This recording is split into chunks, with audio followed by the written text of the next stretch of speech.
Why do some people speak and instantly command respect, while others get ignored no matter how hard they try? What if it's not about what you say, but how you say it, that defines your power in any room? Stay with me, because these strategies won't just improve your speech, they'll transform how the world listens to you. Have you ever noticed how some people can walk into a room, say one thing, and suddenly everyone's hanging on their every word? Meanwhile others, no matter how hard they try, just get ignored, talked over, or dismissed. Here's the kicker: it's not about being the loudest, smartest, or most experienced, it's about how you speak. In this video I'm spilling the tea on ways to speak so people can't help but respect you. Some of these will make you nod, others might make you squirm. But I promise they'll all change the way people see you. Ready to level up your voice? Let's go. 1. Ditch the "I'm sorry" habit. Okay, let's talk about the 2 words that are ruining your life. I'm sorry. Yeah, I said it. Stop apologizing for every little thing. It's not cute, it's not polite, and it's definitely not helping anyone respect you. Controversial, sure. But let's break this down. When you apologize unnecessarily, you're not being polite, you're undermining yourself. It's like you're telling the world, hey, don't take me seriously, I'm already assuming I'm wrong. You're practically handing people permission to walk all over you. Picture this: you walk into a room and say, sorry, I'm late, even though you're only 2 minutes behind because traffic was a nightmare. Now you've framed yourself as the problem when honestly life just happened. Or how about this classic: someone bumps into you and you blurt out, oh sorry. What are you sorry for? Being physically present. Let me tell you about the time I realized I had a full-blown sorry addiction. I was in a meeting and someone interrupted me. And guess what I said? Oh sorry. Go ahead. Excuse me. Why was I apologizing for being interrupted? That was my turning point. So I started catching myself every time I was about to say I'm sorry. I stopped and asked myself, do I actually owe anyone an apology, or am I just trying to soften the moment? Spoiler alert, 90% of the time there was no reason to apologize. Apologizing when it's unnecessary isn't just a habit, it's a mindset. It's like you're apologizing for existing, for taking up space, for being human. And if you keep doing it, guess what? People will start to believe you. They'll see you as someone who's always in the wrong, someone who doesn't value themselves enough to stand tall. But here's the truth: you have every right to take up space, to have opinions, to make mistakes. Respect doesn't come from saying I'm sorry, it comes from owning your presence and your imperfections. So what do you say instead? Let's rewrite the script. Instead of sorry, I'm late, try thank you for waiting. Instead of sorry for bothering you, say, do you have a moment? Instead of sorry, can I add something? Go with, I'd like to add something. Boom, now you're confident and respectful without apologizing for your existence. The next time you're about to say I'm sorry, pause, ask yourself, do I actually need to apologize, or am I just trying to make myself smaller? Respect starts with how you respect yourself. Ditch the unnecessary sorries, and you'll be amazed at how people start to see and hear you differently. 2. Set boundaries and stick to them. Let's cut through the fluff. If you're not setting boundaries, you're not being selfless, you're being spineless. Yeah, I said it. And before you get mad at me, think about it. How many times have you said yes to something you didn't want to do just to keep the peace? How often have you let someone overstep because you didn't want to seem difficult? Let's talk about why boundaries are not just nice to have, they're a requirement for respect. Here's the deal: boundaries aren't about keeping people out, they're about teaching people how to engage with you respectfully. Think of them as the rules of your personal game. No boundaries, no rules. And if there are no rules, people will play however they want. Spoiler alert, that usually doesn't end well for you. Let me make it simple: when you don't set boundaries, you're basically saying your comfort is more important than my sanity. Sound familiar? That's why you're stuck answering texts at 2 a.m. or working late Because someone forgot to finish their part of the project. Here's where it gets controversial. When you start setting boundaries, people are going to get mad. Why? Because they've gotten used to you bending over backward for them. Trust me, I've been there. One time I told a close friend I couldn't help the move because I had other plans. They hit me with the guilt trip. Wow, I thought you were someone I could count on. And for a second I almost caved. But then I realized this isn't about me being a bad friend, it's about them not respecting my time. So I stuck to my boundary. Guess what? They found someone else to help. And we're still friends. People will adjust. But only if you hold the line. I'll never forget the day I realized my lack of boundaries was costing me my peace. I had this coworker who always dumped last-minute tasks on me. At first I'd say sure, no problem, because I wanted to seem helpful. But then I noticed a pattern. Every time I bailed them out, they did it again. One night as I was staying late to fix their mistakes, I had an epiphany. I thought, why am I prioritizing their lack of organization over my own life? So the next time they tried it, I said, I can't help with that right now, you'll need to figure it out. Did they pout? Sure. Did they figure it out? Absolutely. And I went home on time for once. Here's the truth. Boundaries aren't about being mean, they're about showing people and yourself that your time, energy, and well-being matter. If you don't value your limits, no one else will. But here's the other side of it. Boundaries aren't just for the people who respect you, they're for the people who don't. Setting boundaries helps you filter out those who aren't willing to treat you with dignity. And that's not selfish, that's self-preservation. Here's a tip: don't over-explain. For that is enough. No excuses, no apologies. And here's the key: stick to it.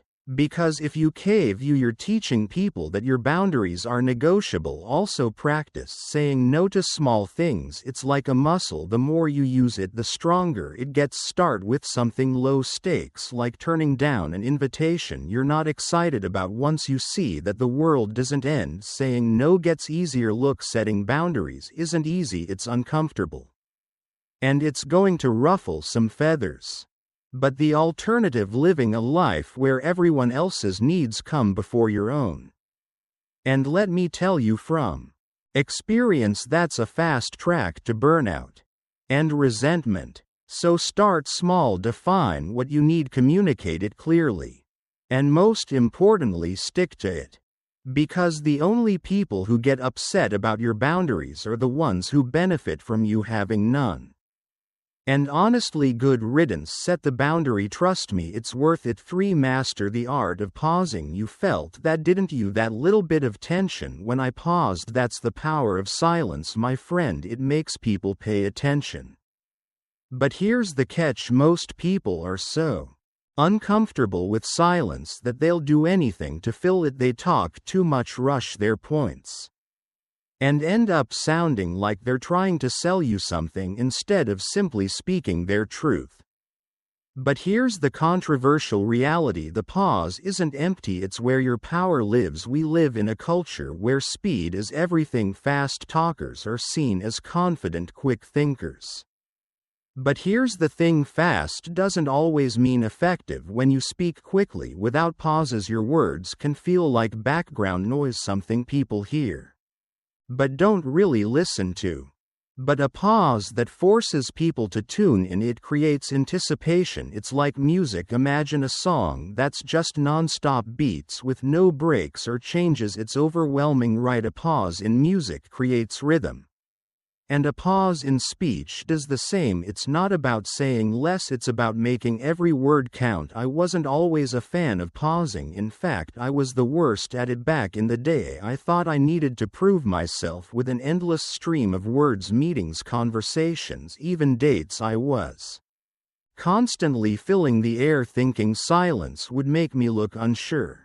And honestly, it didn't make me look smart or confident, it made me exhausting. One time I was pitching an idea at work. I was so caught up in explaining every detail that But I didn't realize people had checked out halfway through. Afterward, my manager pulled me aside and said, "You've got great ideas, but you don't give people time to process them." Outright, that was my wake-up call. I realized I was doing all the work for my audience instead of trusting them to catch on.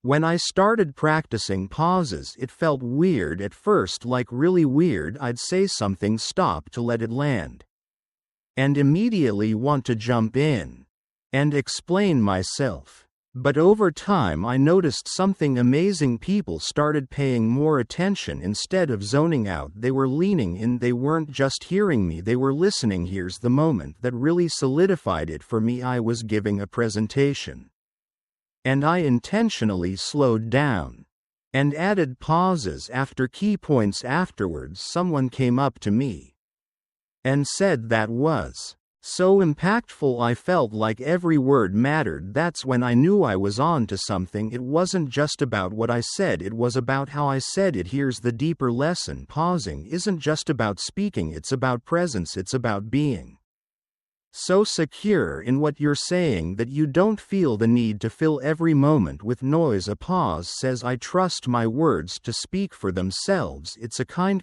of confidence that's rare. And that's exactly why it commands respect. But it's not just about confidence. Ping teaches us patience. It forces us to slow down and let things sink in. And let's be honest, in a world that's always rushing, there's something powerful about someone who's willing to take their time. It shows they value their words and yours. Now let me address the critics, because I know you're out there. You're probably thinking, if I pause, people will think I'm lost or unsure. Let me flip that for you. Pausing doesn't make you look unsure, it makes you look deliberate. It tells people, I'm thinking, I'm intentional, and I'm not afraid of a little silence. And if someone mistakes that for hesitation, that's their problem, not yours. The art of pausing isn't just about speech, it's about life. It's about knowing when to slow down, when to let things breathe, and when to let the silence speak louder than words. So the next time you're tempted to fill the gaps with chatter, resist, trust the pause, lean into the discomfort. Because when you master the pace, you don't just earn respect, you own the room. And honestly, that's the kind of power you deserve. See what I did? Therefore, or use humor without turning into a clown. Humor is like hot sauce. Used right, it elevates everything. Used wrong, it ruins the whole dish. And let me tell you, nothing makes people lose respect for you faster than when you cross the line from being funny to being a clown. I know that sounds harsh, but hey, someone's got to say it. So let's break it down. How do you use humor to win ECT instead of losing it? First, let's address the obvious. Humor is a fantastic tool. It breaks tension, builds connections, and can even make you look smarter. Yeah, studies back that up. But here's the controversial part: if you're not careful, humor can backfire hard. When you rely too much on jokes, especially self-deprecating ones, or if you're constantly playing the fool, people start seeing you as well a fool. And trust me, nobody respects a punchline that doesn't know when to quit. Here's where it gets real. I used to be that guy, the one who always had a joke ready even when the moment didn't call for it. I thought I was being charming, but in reality I was undermining myself. I'll never forget this one time. In a meeting, I cracked a joke about my own workload, something like, "Oh, I'm just here to make spreadsheets look pretty." Everyone laughed.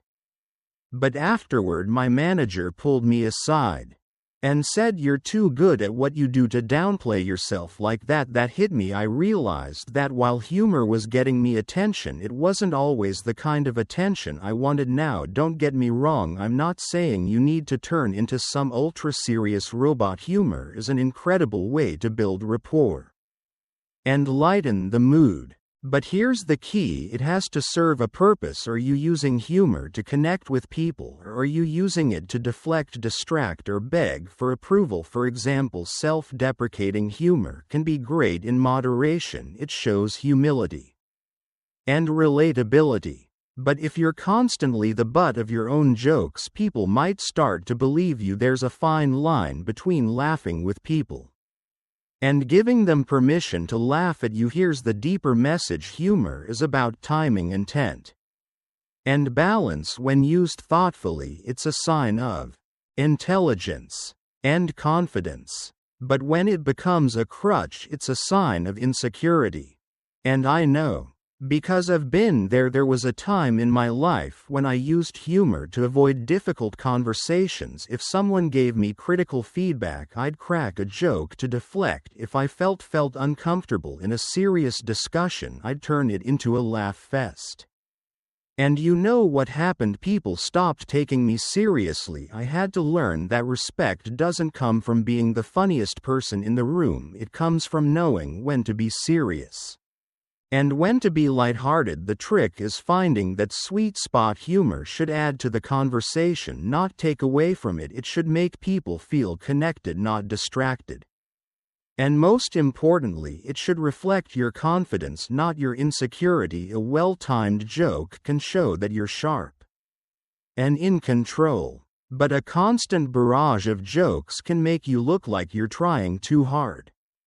And let's not forget, humor can be risky. Sarcasm, for example, can either make you look witty or make you look like a jerk. It all depends on how it lands. Dark humor, same deal. Know your audience.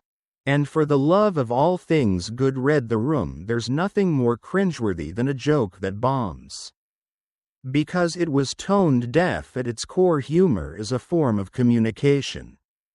And like any other form of communication, it's a reflection of who you are. Are you using it to build people up or tear them down, to mask your insecurities or to show your confidence? Because here's the truth: respect isn't about how many people laugh at your jokes, it's about how your humor makes them feel. So the next time you're about to crack a joke, ask yourself, what's my intent? Am I using humor to connect, or am I hiding behind it? Because when you strike that balance, when you use humor with purpose and confidence, you're not just funny, you're unforgettable. And hey, if all else fails, just remember, dad jokes are always a crowd pleaser unless they're terrible, in which case maybe rethink your strategy. 5. Drop the gossip. Let's get controversial. Gossip, you know, that juicy little tidbit about Karen from accounting, or that thing your friend swore you wouldn't tell anyone. We've all done it, right? But here's the brutal truth: gossip doesn't make you look interesting, it makes you look untrustworthy.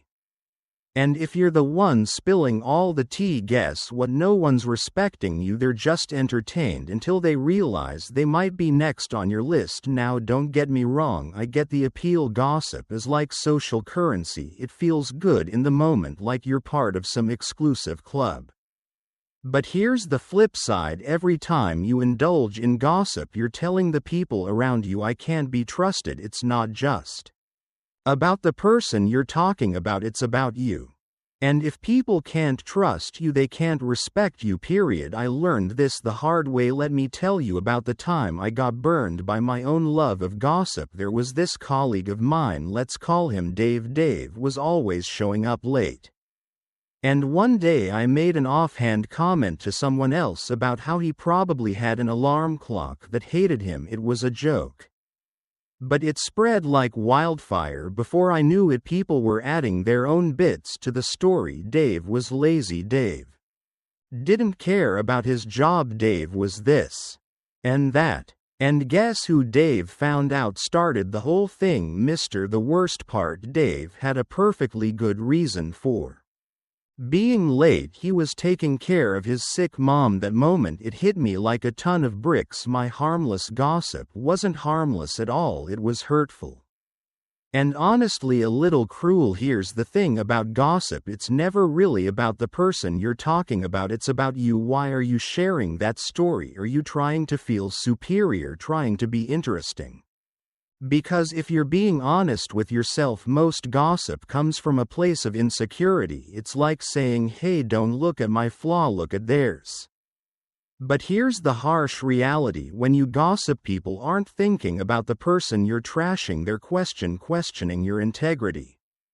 And let's talk about the flip side. What happens when you don't gossip, when you're the person who refuses to engage in the drama? People notice, they start to see you as someone who can be trusted, someone who doesn't need to tear others down to feel good about themselves. That's the kind of person people respect. Let me tell you, when I started actively avoiding gossip, it changed everything. Instead of jumping into those "oh my god, did you hear about" conversations, I just say something neutral, like "I hope they're doing okay." At first it felt weird, like I was missing out.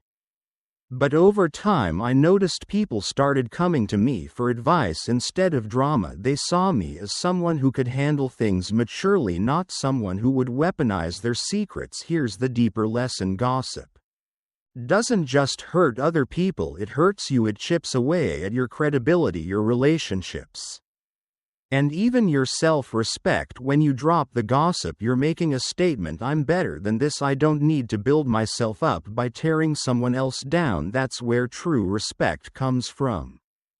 And let's be real for a second. When you're known as that person who always has the gossip, you're also known as the person who can't keep their mouth shut. And you know what happens to those people? They don't get promoted, they don't get trusted with secrets. And worst of all, they're usually the ones left out when the real stuff goes down. So yeah, maybe ditch the gossip train. It's not going anywhere good. At the end of the day, you have to ask yourself, what kind of person do I want to be? Someone who spreads negativity and mistrust, or someone who lifts others up? Gossip feels good in the moment, sure. But respect, that's something that lasts. And respect doesn't come from spilling the tea, it comes from being the person who refuses to pour it. Besides Karen from accounting, she's probably just living her best life. Leave her alone. 6. Know when to stop talking. Alright, here's a spicy truth bomb for you. Most people talk too much. Yeah, I said it. And you know what it's costing you? Respect. The uncomfortable reality is this: sometimes the most powerful thing you can say is nothing. But oh, the temptation to keep going, to explain, to fill every silence. It's real, right? Let's get into it. Why do we do this? Why do we feel the need to keep talking long after we've made our point? Let's be real, it's insecurity. We think if we stop talking, people will assume we're unsure or that we don't know enough. So we keep rambling, hoping to prove how smart, funny, or valuable we are. Newsflash: overt talking does the opposite. Instead of making you look impressive, it makes you look unsure.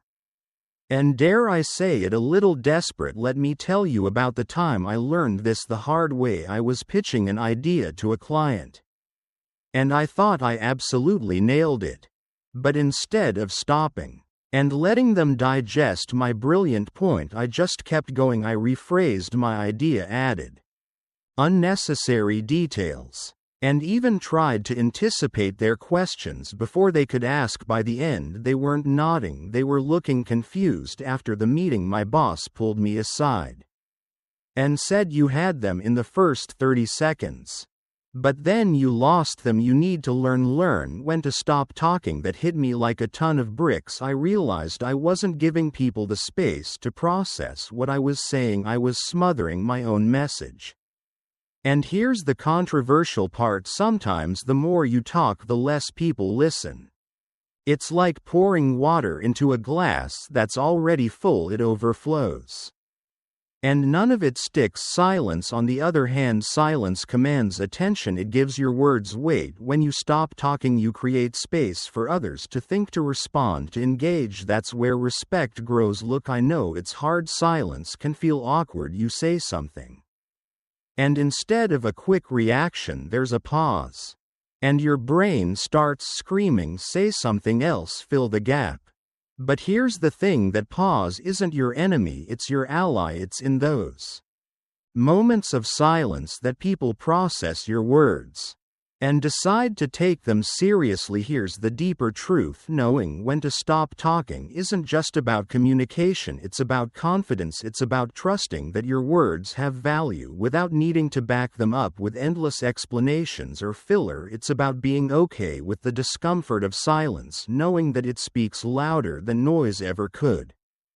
And let me just say this: people remember the drop, not the ramble. Think about some of the most impactful speeches or moments in history. They weren't long-winded essays, they were sharp, concise, and deliberate. The power of knowing when to stop talking is like leaving a party at its peak. You leave people wanting more, not wishing you'd go home. I started practicing this in my personal life too. At family gatherings, I used to be the one who always had to fill the silences, cracking jokes or explaining my opinions at length. One day I decided to just stop. I said my piece, then let the conversation flow. You know what happened? People started noticing me more. They started asking for my thoughts instead of tuning me out halfway through. It was like I'd gone from background noise to a focal point, and all I did was talk less.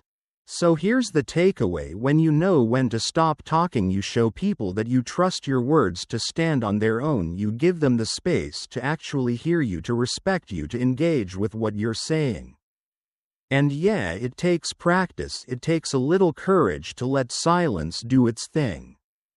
But when you master it, the impact is undeniable.